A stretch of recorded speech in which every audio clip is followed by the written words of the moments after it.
কখনো গালি দেবেন না। মুখে গালি আসা মানে আমার আল্লাহ কোনো কারণে আপনাকে অপছন্দ করছে।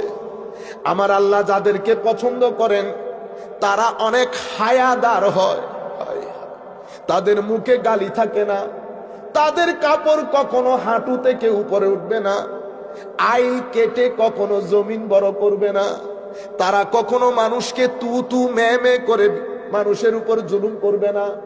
যখন কোনো মানুষ জুলুম করে, বেয়াদবি করে, প্রতারণা করে, তার মানে হচ্ছে আমার আল্লাহ এই ব্যক্তির উপর তার কোনো কর্মের কারণে নারাজ হয়ে গেছে। যদি আমার আল্লাহ রাজি থাকেন, পৃথিবীর যেই প্রান্তে, যেই কোনায়, জমিনে, ঘরে, সোফায়, আপনি শুধু এতটুকুন বলবেন আল্লাহ। একবার মাধ্যমে, এই আওয়াজের মাধ্যমে ভিতরে কেমন যেন, আমরা বলি না চিটাঙের ভাষায় গুজুরি গুজুরি খাবে, মানে ভিতর থেকে বাঁধ ভাঙা কান্না আসে, আপনার ভিতর ভেঙে চুরমার হয়ে যাবে। আমার আল্লাহর সাথে যখন বান্দার মহব্বত হয়, এটা আজীব এক জিনিস। আপনি নিজে নিজে বুঝতে পারবেন আপনার হায়াতের মাধ্যমে, আপনার আমলের মাধ্যমে।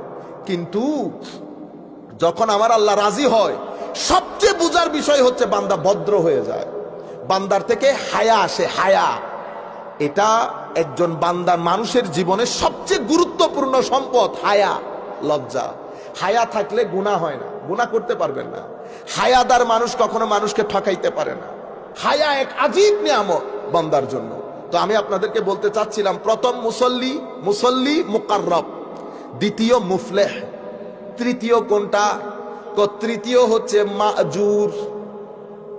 কোনটা? মাজুর। মাজুর কারা?